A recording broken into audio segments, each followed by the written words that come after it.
Welcome back, if anybody has returned. We're on episode 11 of our podcast. This time around, we'll be covering a lot of big issues and some small ones. Most notably, our main topic is going to be mental health and social media. But first, we're going to get to the news and our weird stuff from the net. Indeed. It's not going to be a sad topic, I would say, but it's more on the serious notes. I feel we're entering the top 10 people who are surpassing episode number 10. So now we can talk about more serious topics. So yeah, indeed, we have gathered, as always, weird news on the net, interesting social media posts, and the main topic I'm very happy that when we decided that this is what we're going to talk about, that we took a little bit of a different approach towards this conversation. Mm-hmm. And I hope everyone's going to enjoy that. We can jump in. Do you want to start with the weird news? Well, yeah. This was a story that was done yesterday, and if anybody from India is actually listening to us, it'd be nice to get some confirmation, because what happened was they announced that to stop students from cheating, they're going to shut down the internet in Assam. This sounds really far-fetched, so I don't know to what extent or whether this is being blown up by the media, but it's interesting. So the state government said it would be prudent to plug all possible loopholes, including by temporarily disabling the internet to avoid malpractice during the exam. Now, I don't know whether they mean the internet as in comm towers shouldn't be running, or if they mean just your own router in every exam hall. That's probably what they mean, right? But did they ever hear on like having 4G, 5G enabled, or taking away phones? How is that going to help? Yeah, again, it sounds really far-fetched when you read it. The government announced the suspension of mobile internet services across the state on Sunday between 10 and 1:30. This makes no sense to me. Yeah, to avoid online cheating in written exams. But what if you have an exam online? I don't think... I think these are written exams, because in Pakistan, they were still doing them when I was there. Literally pen and paper. I understand that, but it's very interesting that what if it's an exam online? Anyway, it sounds like a very isolated case. Someone cheated somewhere. They didn't like it. Someone had, I don't know, a headphone. What if you call someone, right? You can just call someone, put a tiny headphone in your ear, and then just like over just normal reception, do that somehow? Well, next they're going to need isolation, do it in a Faraday cage. Everyone has to sit in a cage now and write an exam. So it was observed that some candidates in the past resorted to using Facebook, WhatsApp, Twitter, Telegram, and YouTube, which are based on internet connectivity. So Makes sense. I bet there were like 2 kids who bothered to do this, and they were like, "Oh no, we've got to like shut this down completely." But you can download the video.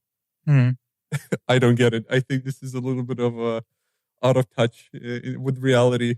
So I think schools are not catching up to what is actually going on. Have they heard of AI? Oh my God. What happened to the good old days when you snuck a bottle with like the paper stuck inside? Exactly. Or I had as well there was this website where you can buy exam cheat sheets, and what you had this pen, and you can take this small parts of the upper part of the pen. You can just slide it out, and there would be like a piece of paper, and it can be like as long as you want. It's like, it's like 10 centimeters, 20, half, like 30 centimeters. You could write anything on it. So they're pens that would have these cheat sheets that you can get.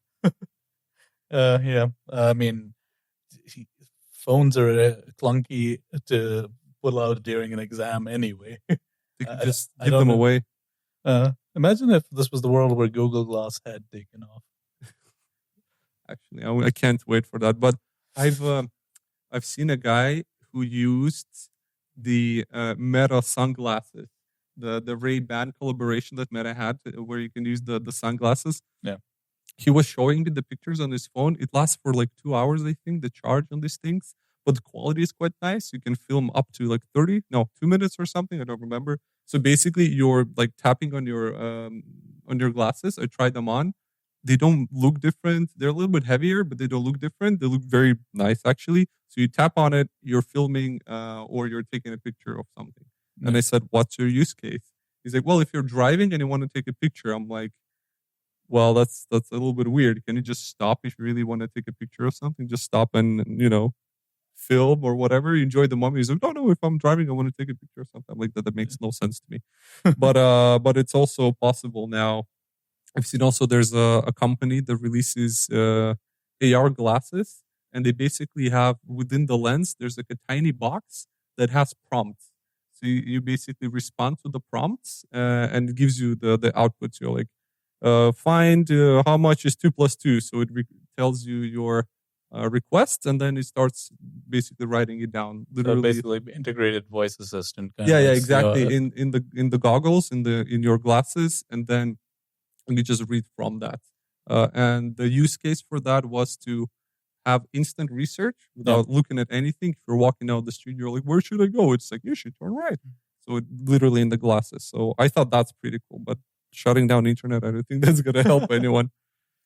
I don't think that's a widely spread enough technology for that to happen. Yeah, it's also very expensive. So yeah, no glasses, and then everyone who suffers eyesight issues. Fair. I have also one interesting piece of news. It was titled, "Do you hate living with your parents?" So now in US, there's a record high youth adult living at home. A record-breaking 52% of young adults are now living with their parents, the highest rate in US history.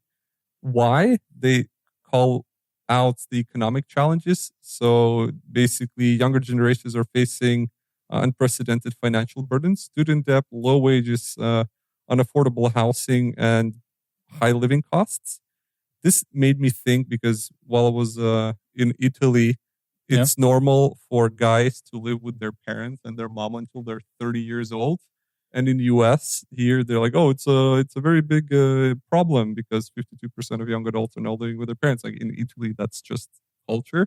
Yeah. But in the US, they look at it as a little bit differently, and they call it a systematic failure. So when the economic system basically, which funnels wealth into billionaires and blames for like trapping the youth and even older generations in the cycle of financial instability. And this was one part that really we always complain. It's like, oh yeah, the older generation really screwed us up. It's their fault, blah, blah, blah. But actually the baby boomers are also affected.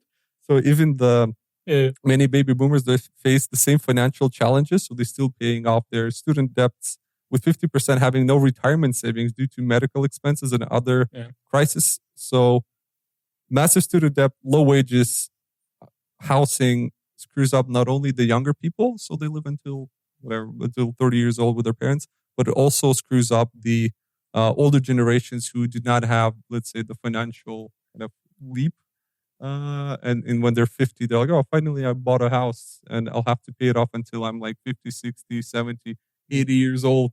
That's ridiculous. I mean, it's not a wise decision to get me started on this topic because it's one of those things where since the 2008 financial crash, that the housing market has been entirely asset-based, and people just kind of buy and flip houses, and every single house either is like overvalued, or sometimes they're keeping it empty on purpose just to have it as an asset there.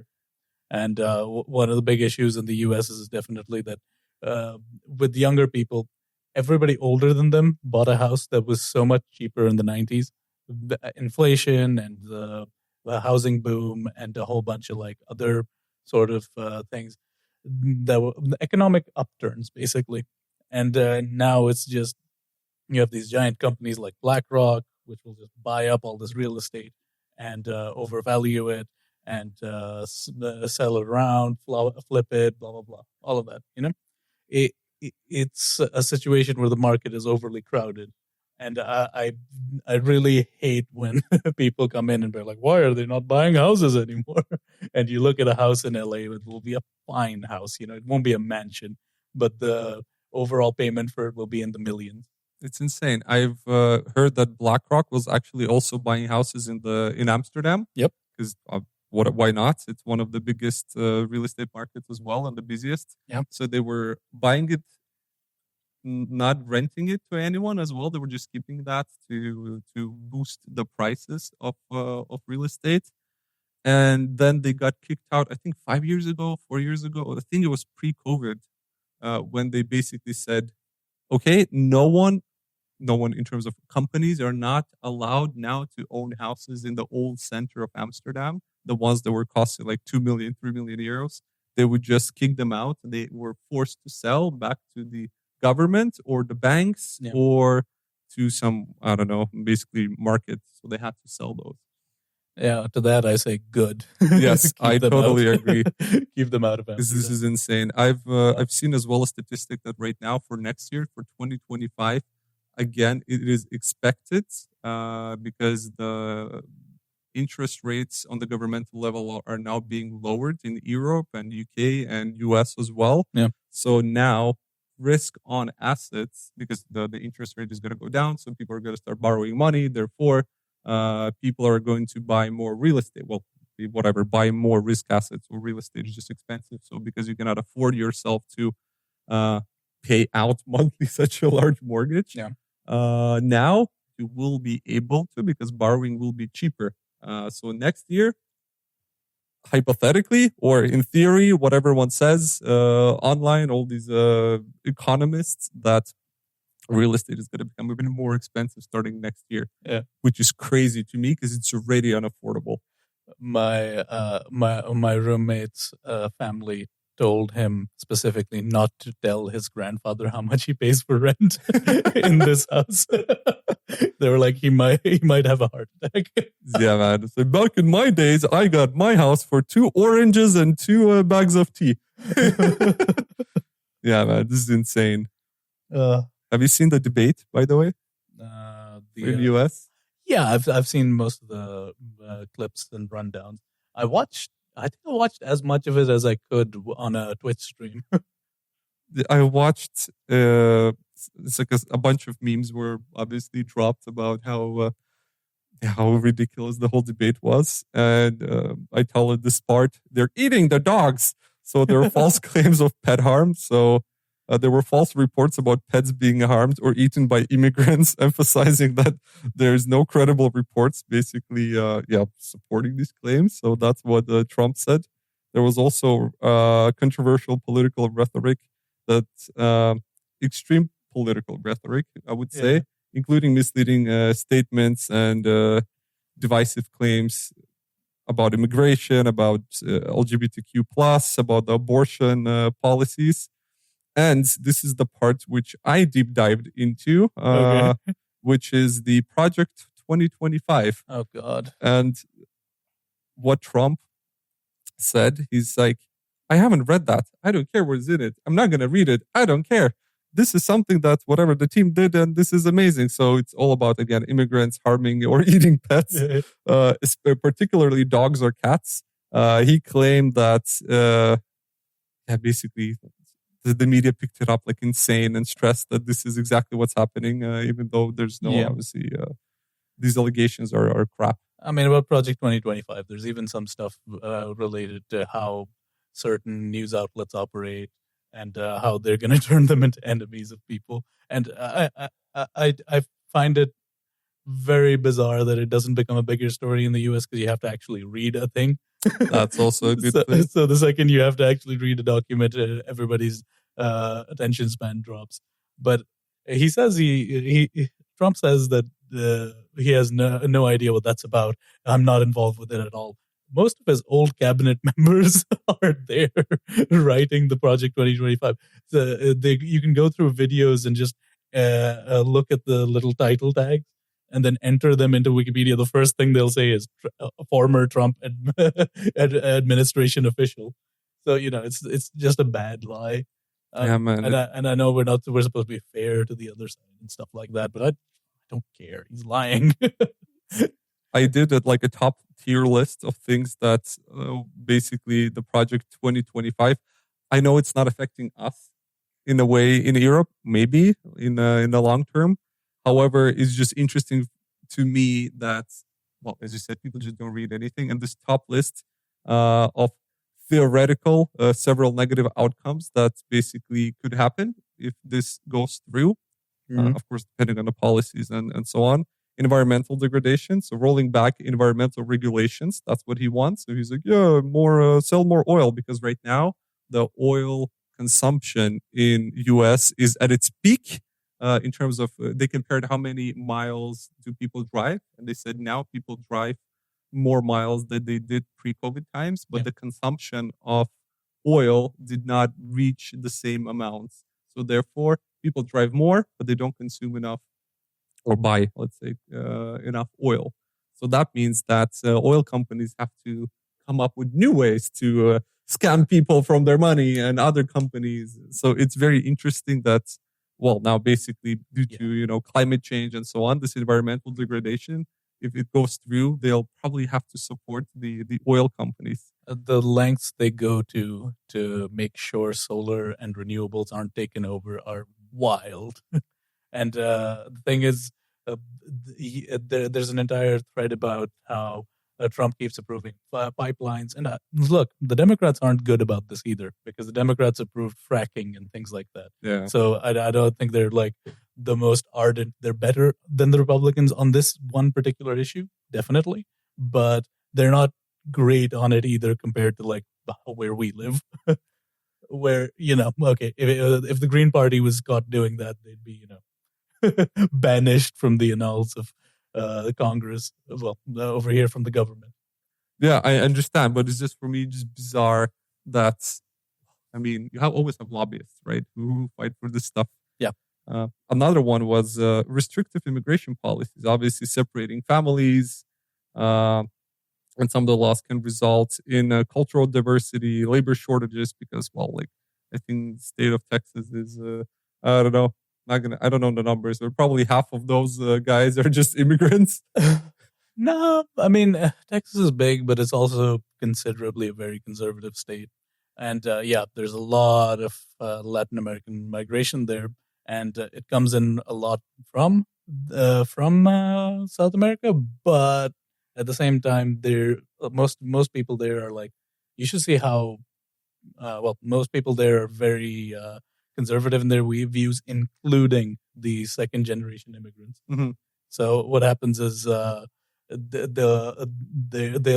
people will have kids and then like go saying things like, oh, they should come in the proper way, not this way, and not realizing that the U.S. government makes it really hard for people to come in the proper way and have done so for the past 30 years. Yeah, and that actually is the next point. It's called international isolation. Yep. Right. So basically, it shifts towards isolating foreign policies, the same way in terms of building new alliances, reducing global cooperation, issues like security, trade. And basically, yeah, they will say, hey, everything has to be produced in America now. No way. China has no control here. Immigrants should not work here. It's going to be American people who do not want to work maybe as well sometimes. So it's international isolation. That's what it also potentially can create if this project goes through. Yeah, I mean, the thing about a lot of these policies is they're divided. On the lower level, it makes for really good, like, big punch-up speeches where you can say, "Oh, these people are coming in, they're taking your jobs and stuff like that." But nobody in America, nobody American citizen wants to do those jobs. Is the first issue. The second issue is the people bringing them in are companies. So inflation will go up as soon as that labor shortage happens. I mean, they also want to make child labor legal. That's part I did not hear that. Really? That's part of Project 2025. I sound insane right now because it's an actual insane thing. And if you actually read it, you're like, hey, this just sounds like they're trying to read. And okay, child labor is still happening in the US. Yeah. Like every now and then you see a story about some child's hand got caught in a factory machine or something. It's horrifying. But certain states have it already. And like there are certain politicians who go like, good, start them young, basically. They probably want to make this sound less bad than it is. And by legalizing it, they're also kind of giving it the green light of like, oh, you're 12? Go work in a factory and support your family. And then there's going to be another business plan by some not very educated parents to just get 20 kids and send them to the factory. and not to school. Yeah, it's ridiculous, man. What a negative podcast this time. I mean, it doesn't get uh, it doesn't get happier, but at least this is something people should be wary of. My next story. Go ahead. More than 900 patients say Ozempic and similar drugs unexpectedly injured them. Are you familiar with Ozempic? Yes, this is if I understand this correctly, this is a appetite suppressant and it's used for type 2 diabetes, right? So people have Yep. type 2 diabetes and they have to lower their sugar. That's what they use. Yeah, so the report came from the Pittsburgh Post-Gazette, and they are basically picked up on this lawsuit where over 900 people are saying that Ozempic and other GLP-1 drugs, the ones that sort of limit your hunger, cause them gastrointestinal injuries, sometimes after ceasing use of them. So even after they quit later, they felt severe side effects. Mhm. So I have to say, this is just a lawsuit right now. The proof is not there, but 900 people sounds like a lot. And one of the big issues here is Ozempic was being pushed as like a miracle drug by everybody. And all these different celebrities were on Ozempic, and all these people were going, "Oh, there's virtually no side effects." And cautious people were still like, "We'll wait on that." So I've heard about it as well, about the shortage at some points. Like, hey, there's a shortage of Ozempic and people who actually have to get this drug to live and live normally and not die. That it was not allowed to be purchased anywhere because the stock basically finished because people started selling it, under the counter, black and just, online. People who wanted to lose weight cannot control their hunger. They just use this. Celebrities used it for, I think, some celebrities from like Spider-Man, I don't know, Superman, whatnot. That's where it got popularized as well. Just the bodybuilding types. Yeah, exactly. So when the guys had to really not eat and not to feel hunger, because obviously when you have cravings, it's very difficult to control. So you can trust me on that one. So this drug is still used, and you have it. I know you have injections. You have like a ampule, so you can kind of inject it in yourself. You have pills as well for that. So there's multiple ways you can do that. Why I know that? Because I watch a bunch of bodybuilding and health people on YouTube, and I think there's a very nice guy on YouTube that talks about steroids. So he's like, what we're gonna do? I'm gonna buy a bunch of steroids and a bunch of stuff and use it on myself. And he does the blood work every week, and he eats a bunch of stuff, and then in the end he reports back this like, this is how my health was damaged. Is this that massive bald dude? Yes. Oh yeah. I've seen a few of his YouTube shorts. I love him. He's so good. Oh, okay. But so this lawsuit, one of the lawyers who's bringing it is called Paul Pennock. And this guy described a situation of a patient who he said repeatedly ended up at the hospital because of the severity of her symptoms from the drugs. Her problems have been so severe that she's been to the emergency room multiple times, including last weekend. She's actually even thrown up so violently that she's lost teeth. Jesus Christ, is that possible? I mean, it happens when you throw up a lot that your mouth starts to decay a bit. Yeah. Holy crap. I don't know about... it happens to addicts as well. They just start like loosening their teeth. Yeah, but it's your body just has no immune system or something. Because I heard of people coughing so hard and then breaking their ribs. Mm. So it also sounds very weird, but probably possible. Insane. This is also one of the reasons you treat bulimia, when you force yourself to throw up after eating. That's a medical condition because of things like this. But be cautious if you're going to do those diet pills.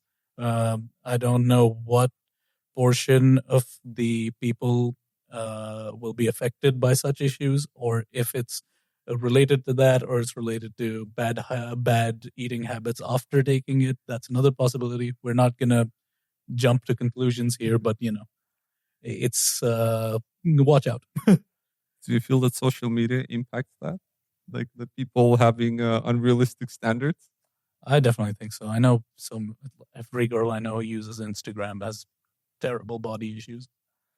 So body dysmorphia goes both ways. People who are insane bodybuilders, that's also dysmorphia. People who are super skinny, that's dysmorphia. The third part is the super fat as well. People, that's also dysmorphia. It's dysmorphia if they feel that this is okay or not okay, or to the extremes. Yeah, but it's kind of interesting how that affects men and women differently. Men try to get bigger and look more dominant, and women try to get sleek and meeker. We're already switching to the main topic, I guess. No, No? I've still got one more thing to talk about. Go ahead, and then I really want to because you mentioned the way that male and female react in social media, and I literally have 2 points of how different it is. So go ahead. So a tech firm basically took these professional voice actors' voices and used them for AI. I'm not amazed. Yeah, and because with voice actors, you have this giant catalog of their work, and you can easily turn them into your own little puppets. Yeah, you can train your AI based on any kind of voice input. There's also YouTubers and politicians, whatnot. So in the June of 2023, Paul and Linnea Sage were driving through their home in New York City, listening to a podcast about the ongoing strikes in Hollywood and how artificial intelligence could affect the industry. This is from BBC News. So this particular podcast had a unique hook. They interviewed an AI-powered chatbot equipped with text-to-speech software to ask how it thought the use of AI would affect jobs in Hollywood. But when it spoke, it sounded like one of them. It sounded like, yeah. They literally needed to pull the car over, and they're like, that's my voice. And they've been looking to press charges against the company that did this. Plot twist. Yeah. That's such a coincidence. I mean, they were probably keeping tabs on their own industry and saying, well, I wonder when the machines are coming for us. And then suddenly hear your own voice repeating a script you didn't read. We will be replaced one day, definitely. Anything creative now, I'm hooked. I've seen about AI, about the AI videos. I sent you one where it was like a horror movie one. Yeah. So where AI generates a bunch of videos based on prompts, and they look super realistic and super scary. And now there's a new emerging genre that is called post-realism AI video content or something like that. So there are channels popping up who are just having these weird, just bizarre morphing videos, and they call it art now from like AI. Yeah. It's definitely turning into a style. But my main issue with AI has always been whether you can monetize it properly. That's what'll decide whether it sticks around proper. Because right now, the giant banks of data that they require to do these videos and these image generators, and that's not even talking about the text prompts and all of that stuff that needs to be constantly running, is insane. It uses more than crypto farms at this point. And at least crypto farms are money. AI is difficult to monetize because a lot of companies have been pushing it as the next big fix, but they haven't figured out the payment model. And even right now, ChatGPT is saying, we're going to increase the prices of our subscription. I'm like, you haven't been around that long. You're already boosting prices. For a year. They've been for a year, and now they're doing that. I've seen they already can subscribe to like a business plan or something like that is more expensive than 20 euros a month. We have that at work. Yeah, because we use that too. And it's quite interesting. In terms of the pricing, there are already very interesting cases where if you go to Shutterstock or FreePic, so these are the photo distribution or video elements, whatever you need for design work. They already have this section that popped up maybe like half a year ago, maybe less, where it says AI generated imagery, AI generated videos, AI generated animations, backgrounds, colors, fonts. So basically there's a new section that is called AI generated something. So the monetization of the service of videos and pictures and illustrations, that's how the monetization now I feel works. But you already have a product, right? So like, I'm going to create something that makes sense, and then I'm going to upload it to my service and sell it. So there's no OG owner, right? Because you use the model, you don't know how it's trained, you don't know who actually provided the data for that input for you to sell the output.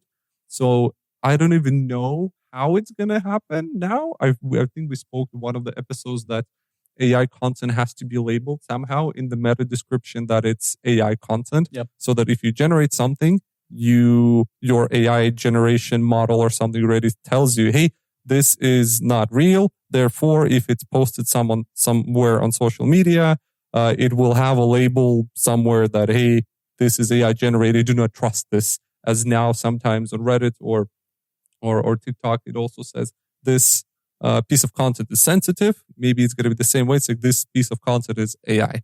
Therefore, just be cautious about that. So now they're just selling it. They're selling the output, but no one knows where the input came from.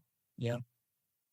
I don't know. I'm not fully sold on AI's viability as a business model. I see its use cases for companies, but at the same time, I also see that like for it to improve, something drastic needs to happen and you're still gonna need editors and people who can fix all of this stuff into a coherent thing. The reason it's being used for horror imagery, like you said, is because what it generates is confusing, and the images it makes are very horrific sometimes. So they just kind of leaned into that, and we're like, okay, let's use it for this entertainment. Yeah. I mean, it'll always have a place in that sort of domain. I don't know if it'll replace human beings in making art and content, because we like a human touch, and some people feel betrayed once they're told a machine made it. They're just kind of like, it doesn't look as good as anymore. There's that effect. It will help post-production, though. I've seen some post-production producers or editors who respond to some of these AI videos on YouTube, and they have these long rants, like half an hour rants, how they're afraid for their job because they say it actually is a very good output. And they say now, basically, this AI output that did the post-production of something or just release something, they can use it and they save at least a month of work. So they basically say that this AI production saves them a month of work. So they can just kind of pick it up from there. And it takes 5 minutes to generate and saves you, let's say, a month of work. And I think that's kind of cool. And I can kind of say for my work as well, sometimes if I have an Excel sheet that I have to analyze, I'm just sometimes too lazy. I'm like, ChatGPT, here's a screenshot. Find me. Because if I have to do it myself, I have to color map the Excel sheet in here, or like a heat map. Like you tell me the biggest and the lowest, or I have to filter. Here, just upload. It's like, tell me which parts are the big and lower and what's the difference between them and in percent, whatever. I can give a crazy prompt. And then when it gets it output, I'm like, oh, now I at least know where to look at. So I saved myself half an hour of like mental capacity, and I could just look at the places it points me to. Yeah, but I remember trying to do my statistics homework with ChatGPT, but it always used to just generate whatever the hell it wanted to. That's not good. So I watch out. Because if I have to double check it, I might as well do it myself.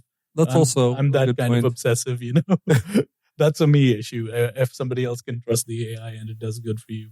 Yeah, you have to always double check it. I'm not saying I blindly trust it. I'm just telling it to point me in the right direction. And most of the times, it does a good job. Sometimes it has no idea why it pointed in that direction. Yep. Well, either way, speaking of the internet at large, and we touched on this earlier, I think we're going to jump into the main topic now. Let's do it. I'll play us off. Yes. So from my side, I thought you would just gonna go into the facts and statistics and stuff like that. So I thought, okay, let me try to understand when did this kind of impact of social media on mental health started. So I was listening to a podcast about Dr. Jonathan Haidt, and he is basically like a social researcher. No, I'm familiar with him. And he spoke in this podcast about the basically addictive nature of like social media, smartphones, mental health crisis in teenagers, impact on social development. differences, neurological effects, possible solutions. And what was interesting that he said, social media mental effects started coming in 2010. So when Instagram and smartphones became a thing, so where we could actually type not on a button phone, but we could actually type on a smartphone where it was a screen, where we had a much higher quality output on the screen. And when Instagram was pre-installed on smartphones back in 2010, I think it said 2010, 2012, started from 2008. And he said that's where the revolution started. And there's a big difference in anxiety rates that went basically skyrocketed. There was a 50 to 150 increase in points that basically in rates of depression, anxiety amongst girls, and skyrocketed between 2012 and 2015 and increased rapidly. If you look at the anxiety and depression and suicide rates of men or like teenage guys, it was gradual increase. But when you look at female anxiety and depression rates, they were skyrocketing. And there was a hypothesis that he pointed out that basically it's because of social media and just smartphones in general affect boys and girls differently due to their distinct social and psychological tendencies. So boys are more generally attracted to violence and competition. This is why many boys spend a lot of time in video games, especially violent ones like shooter games. That's why there's shootings in high school in US because video games and Counter-Strike.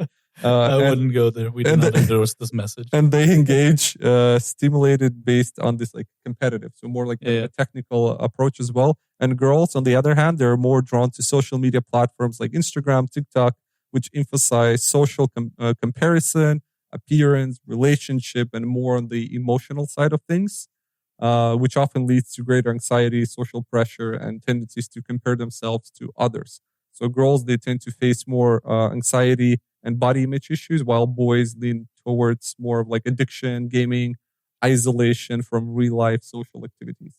So it basically, Instagram ruined it. So Instagram was the pivot point because we were always online. I remember when I was 7, we already had a computer and we had internet, and 4chan was my go-to place and all the underground forums and MIRC. You had no idea who I'm chatting with and what are we talking about, but you're just like part of this weird community. I think it has to do with the gamification of social media rather than its existence before. Because on all those forums and things, you didn't really have that many likes and stuff. No, but you could tell a story. It was all about community and communication, right? And you would learn. They mentioned also a very cool thing about it was disagreement, conflict, and collaboration. So conflict and collaboration is what you could find on social media. So you would say, you are bad, right? And then you kind of beef around and then you kind of become friends. The same if you play like a game. I don't know, I'm trying to think of myself playing Counter-Strike or something with my friends. We would scream at each other. We would blame each other for everything. And then we would be best friends. So that was like a bonding exercise. And before that, before social media, we would have the same exact approach towards it, but it would be more, social and real life. So, and for girls, it's like this brainwashing. I have a few friends actually who went through like clinical depression just because they were too much on social media and it sucked them in so bad, and they started having body dysmorphia.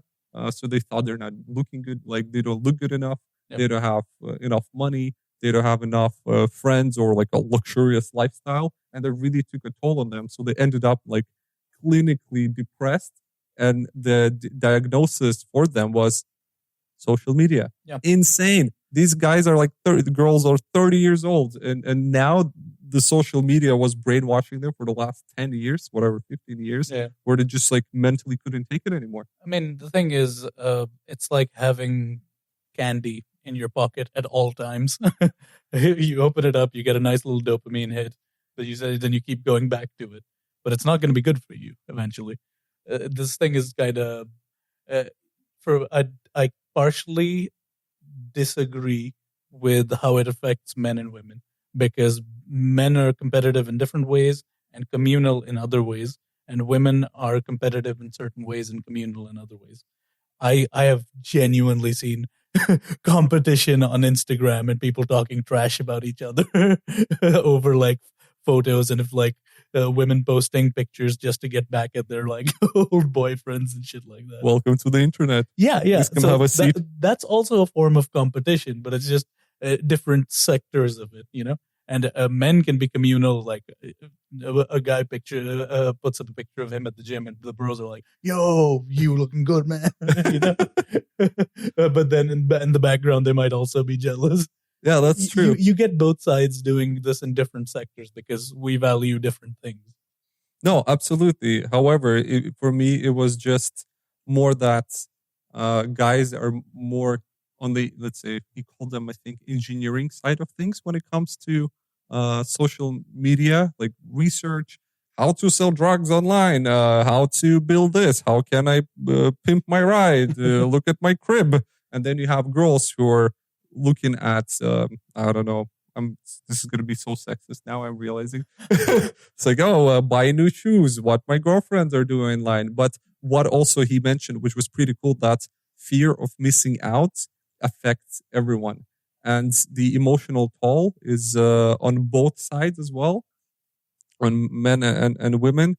But the internet gives you an opportunity and a space to kind of hook you, as you said, give you the dopamine hits anywhere. So anywhere online you go, everywhere you can find what triggers you or gives you the hit.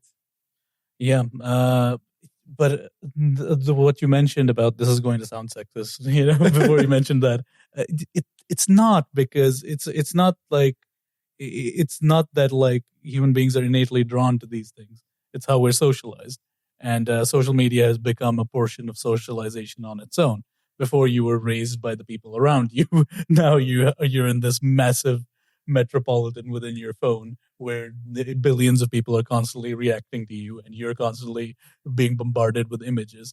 And because it's so chaotic, social media drifted closer and closer towards becoming more behaviorally centered. Mm-hmm. Douglas Rushkoff talks about this, and he says that so much of the algorithms and so on right now, they go into making people easier to monitor and easier to sort of gauge their behavior so they can sell that information for digital marketing purposes. So when you were saying it'll sound sexist that women like shoes, that's imposed, you know. They'll get recommendations based on what some marketing exec thought. Okay, this is what these data points mean. This behavior relates to this. Send them an ad for shoes. So it's not that what we said is sexist. It's that the world is kind of sexist. That's also true. But the data is tells that this is what they want, or in marketing, because we're thinking from on social media now as a marketing driving tool. Yes, you have to make people think about the problem that don't exist, or kind of give them the problem that they have to solve, which they don't have sometimes, by offering this amazing product. Yeah. Yes, but when it started, I just think about 15 years ago. I would still, when I was 10, I would still play games, but I would prefer going outside with my friends and, I don't know, playing sometimes hide and seek or football or basketball, something. And I don't know, we had fights in the backyard, like literally fighting each other. And then we became best friends after having a conflict. And now on social media, I don't see someone who's like super negative constantly becoming friends with someone. I see it sometimes. Yeah, there are entire channels dedicated to this, turning your haters into your friends. Really? So there is that stuff. I honestly think social media is often just like a hyper version of a socialization with other human beings, just hyper mediated and really hyperbolic. Just hyper in every sense of the word. But how real is it, right? That's maybe the other question. At first, I think they were really trying to make it as germane to real life and as feature packed, to make it as close to real life as possible. Do you remember how Facebook started versus where it ended up? MySpace or something like Yeah. that. It was like Yeah. cringe. Yeah. But what eventually happened is they settled on our business model is now this. We need to simplify everything. And YouTube used to have 5-star ratings for videos, but that was nobody was using it properly. So you would get so they shifted to the thumbs up and thumbs down system, and that became a sort of means of simplifying human behavior. Mm-hmm. And I think when you do that, when you limit people's choices online like that, it does produce the sort of simplistic behavior like Twitter. You limit the amount of characters somebody can type, and that becomes the cell of the website. But that causes so many fights because so much would be avoided if you could just type out the entire context. So all of these they try to mimic human behavior, but they take aspects out so they can maintain that gamification, so they can maintain that specialty that they have, or just because it's easier for marketers to gauge your behavior if your behavior is simpler. You're also picking a direction, right? You say, YouTube, we're going to remove the thumbs down now, right? So you have to download like an extra application with our extension to have a thumbs down. But they're like, we're going to remove that because, well, internet is a very nice place and positive vibes. Or come to Instagram. With one click, you can make your face without any pimples and your fat stomach is now going to be flat, whatever. So they implement these features to kind of twist the reality online world. So I'm coming back to the topic of that's why a lot of this anxiety and depression happens, because you look online, you're like, oh my God, I need to 5 a.m. club. I need to wake up at 5 a.m., read 17 books and do yoga or something. And then you look around and you're like, I'm a fat ass eating Doritos and watching YouTube all day. Welcome to reality. No one shows the ugly side of the real side of things. Also, if anyone's listening, most of the people online lie. That's the point, that it twists the reality, and it started happening as based on this research back in 2010, or like from 2012 to 2015. So it's like 10 years ago. Everyone's like, you know what we can do? Lie online, and people are gonna believe us, which is ridiculous. But if you go in even back in time, people believed everything they saw in books, Bible, right? That's your first social media. If you check out some of these influencers, I'll give you 3 examples right off the top of my head. Most models on Instagram are using Facetune. 100%. All right. A lot of these guys who are like, armchair intellectuals. I know we're sitting on armchairs saying this, but those guys, we're different. They go around and say, I read 20 books in a week. Here in my garage, I have this Lamborghini here. Yeah. Most of them are renting cars. They're doing photo shoots on rented private jets. There are services where you can go sit inside a jet and cosplay as a billionaire just for these photos. And my third example was going to be about how there are all these people who will talk about, oh, I read this many books. I'm guaranteeing you they're reading the cliff notes of stuff. Some of them don't even write their own script. They don't do their own editing.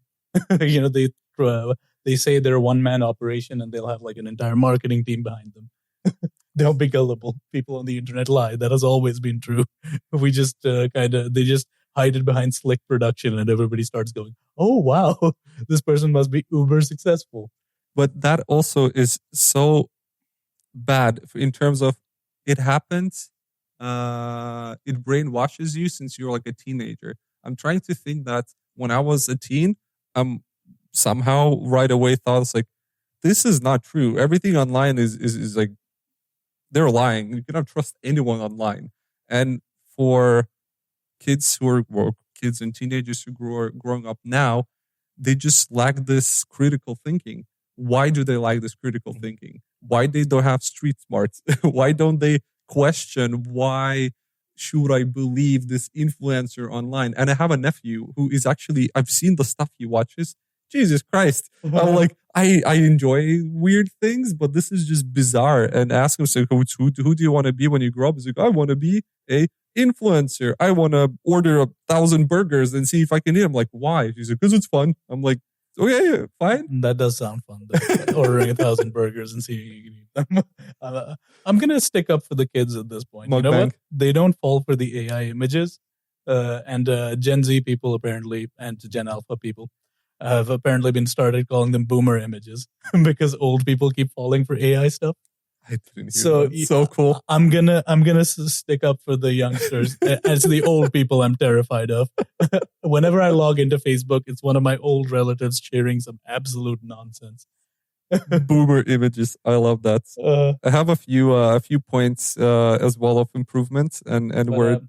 Go ahead. One more point I want to jump into. You talked about your friends going into depression and stuff like that. This is a meta-analysis that I found online. It looks fairly robust. It looks like it's well done. They analyzed a lot of studies, and it found that a lot of studies are showing signs that internet connection causes similar dopamine releases compared to drugs. It causes, well, I don't know what dopamine does. I'm not a doctor, right? I'm not a neurologist. Keep that in mind. Gives you a high. Gives you a high, satisfaction. So yeah. Dopamine release. But I hate it when people toss the word around as if they know what they're talking about. So it's like a feeling of satisfaction, right? Yeah. So that you have achieved something. So sudden cessation of online social networking, lack of internet connection, may in some chronic users cause signs and symptoms that at least partially resemble the ones seen during drug, alcohol, and nicotine abstinence.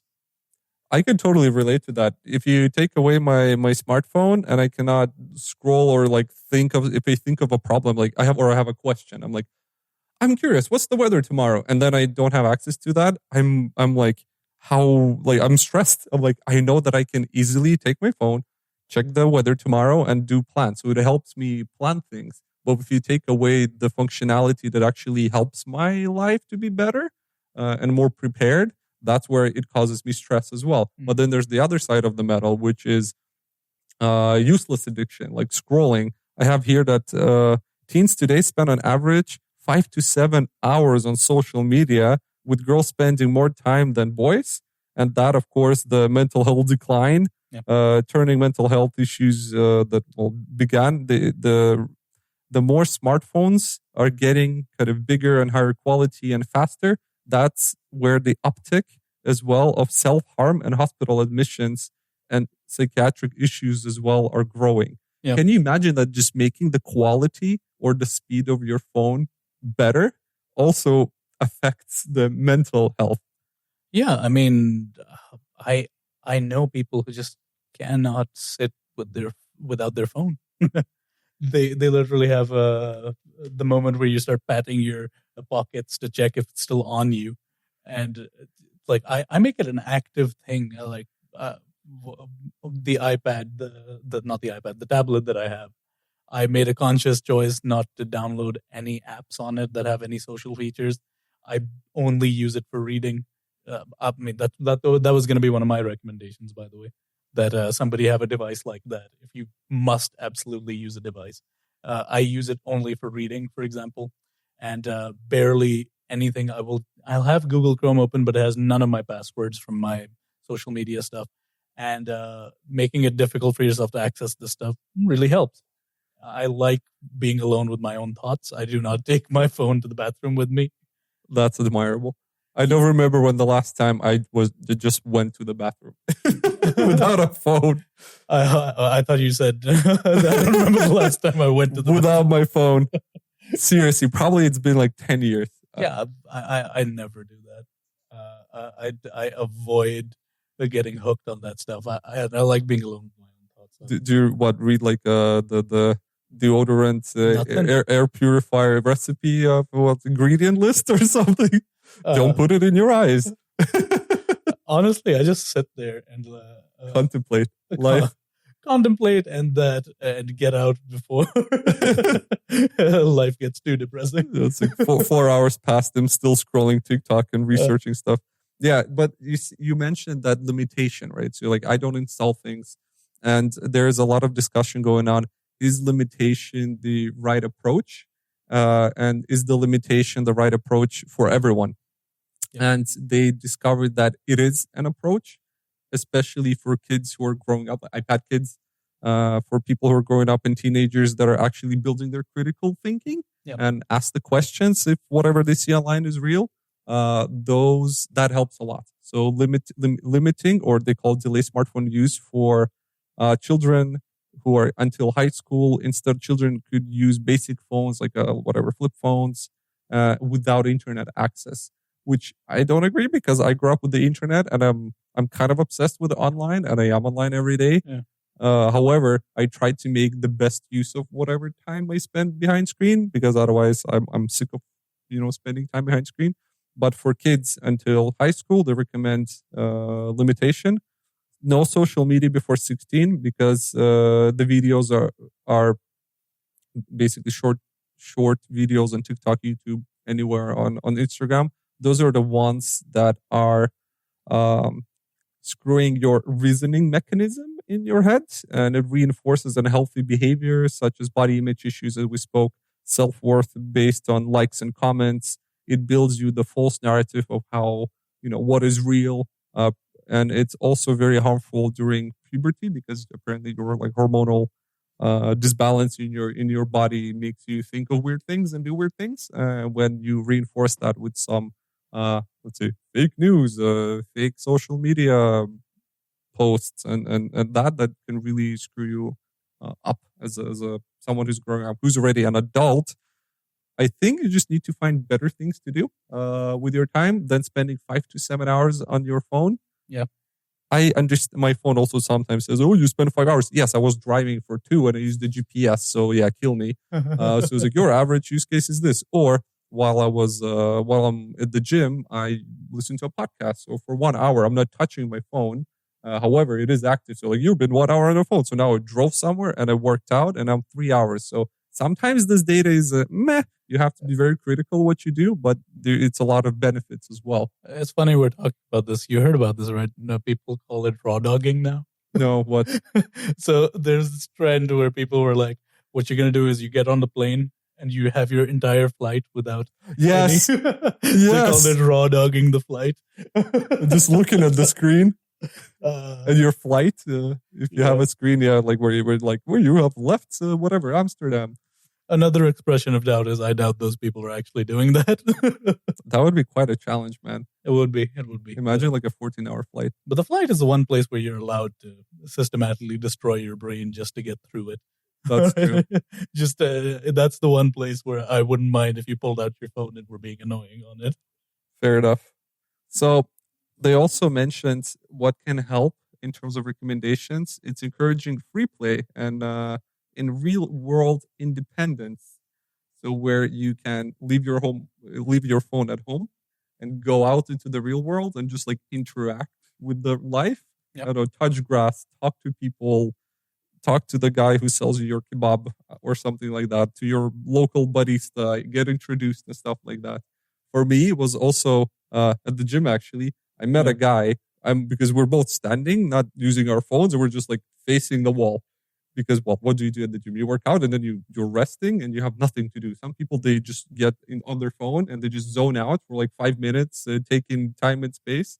But we're just both standing, looking at the wall. We're like, nice wall. Like, yeah, nice wall. Are you new here? And that's like this like super awkward conversation. And we just like, we spoke for, I don't know, quite some time. But it basically evolved from like not being distracted on your phone. Yeah. So just leaving it on the side, leaving it at home, or making like a Sunday detox, and nothing's going to happen. And when you make it a habit, there's some realization will come that it doesn't make sense to have it on you all the time. Nothing's going to burn. And I admire what you do, because sometimes you completely forget what your phone is. You haven't checked your messages. You have no idea what's going on. That pisses me off. But also I'm like, I wish I could do that. I honestly think we have too much communication with the world. I'm like, reach me at these hours, and aside from that, get the hell out of my life. Yes, but I know. But it's interesting that you brought that up, because I think the social media we grew up on is very different from the one that most people are growing up on. For example, the focus on video wasn't so big when we were using it. And a lot of it was about writing and trying to be funny as possible or trying to find a thing nobody else saw. But Now it's just like a lot of video stuff and so much like serious oversharing. This was a big discussion as well, that this short was a big discussion that the short format video format is what is actually now the highest and weirdest dopamine hits that they get you. But it was also not about the dopamine hit. They say it's okay to be stimulated. We're constantly stimulated about something. If you do something you like, you're stimulated. Yeah. It's what you feel after that. Because when you get a dopamine hit, the higher it is, the bigger the fall. Yeah, the bigger the fall. So the fall is what you should be concerned about. So don't trust everything you see online. If you're overstimulated, literally put your phone aside and go do what you like to do, because that's going to give you pleasure. Yeah. That's what hobbies are, right? If you're not really enjoying if you enjoy what you're doing and you're like, you know what, I haven't done this in quite some time. For example, writing or building or I don't know, research, whatever that is. If you haven't done that for a while, you're like, you know what, I miss that. I want that. It brings me joy. So it's again finding an alternative to what you're doing. It's okay to doom scroll sometimes, I think, but as long as it's somehow benefiting you. But if it's what we mentioned, if it's body dysmorphia, unrealistic standards, something super fake, if you understand, if you have the critical thinking that, hey, that is what I'm feeling now. What am I feeling? Why do I feel that I'm not good enough, strong enough, or whatever, beautiful enough? I think that's where you should start really like shutting down. Maybe social media is like the first level, like an emergency button click, like it's like offline. Yeah. Go to India, offline the internet. We are fair and balanced on this show. So we're going to be talking about some positives as well. Quickly breezing through them because we're kind of going very close to our time limit. Go ahead. Okay. This is a neutral one. So TikTok created a new accent just because of how people speak on TikTok. And they describe it this way. There may be a TikTok voice. It apparently includes uptalk, a rising intonation on declarative sentences, and a vocal fry, a soft creak as you speak. So there's a very specific way that TikTok influencers in the English-speaking world tend to talk. And they will always have an uptick at the end of the sentence. Kind of like that. Mm-hmm. And they'll have a bit more of a vocal fry. And these are all things that automatically developed because, one, people engage enough with a certain community to take on the characteristics of that community. Mm-hmm. The other reason is both of these have benefits in terms of short-form content. It keeps people hooked, for example, when you end your voice in a way that it kind of implies more is coming. So that uptick in the voice and that vocal fry, they both keep people's attention. And subconsciously, a lot of people on TikTok have started adopting this style of talking. It's like a hook, right? So you have to keep people kind of, you give the A and you keep them hanging. They're like, oh, what's going to come next? I need to listen more. I need to keep watching this. Yeah, I've seen people being negative about this because they're like, oh, look, it's changing language. I'm like, everything changes language, literally everything, you know? The other thing is newscasters have a particular way of doing their voice. That's radio true. Personalities have radio voice. So there is a TikTok voice, but that happens with every medium. No need to think of it as something disastrous or that people are dumbing themselves down or something. Every medium has its own way of delivering messages. Try to deliver a message in 15 seconds, right? That's you need to really keep people engaged. Yep. It just comes with the territory. So aside from that, we're going to speed through some nice things about social media, you know. For one thing, it is genuinely good if you, like me, are a foreigner. I need to keep track with a whole bunch of people, and you can just leave them messages and they can be in one place. Hopefully that place stays around and doesn't collapse on the weight of the massive social media pressures and financial needs of these companies to keep their doors open. But, you know, it does have that benefit. People make friends on there. People start up communities. There are people who have started up very positive protest groups. And as much as we get annoyed by people having agendas on the internet and going like, oh, this is being offended by everything, it's become a useful communication tool for a lot of social movements, positive ones. I agree. That's what I said as well. As long as it's beneficial it makes your life better, faster, I don't know, easier, I'm fine with that. As soon as it starts a negative effect on you, you have to really think what is causing this. And I'm I'm also very positive about where we're moving because, as you said, the boomer images, pretty sure that in many countries, younger people or Gen Alpha, they don't register social media accounts anymore. They don't they stay anonymous. They start thinking like, why would I need that? So there is a positive movement as well. Unfortunately, it's a very tiny one. However, in Italy in 2022, there was a huge amount of people who just left social media after COVID, I think, because COVID made them kind of more addicted to it. So they just left social media. And there were concerns in the country, like Facebook had a lot of concerns to go, why Italy is leaving. We have less audience. We cannot advertise to as wide population anymore.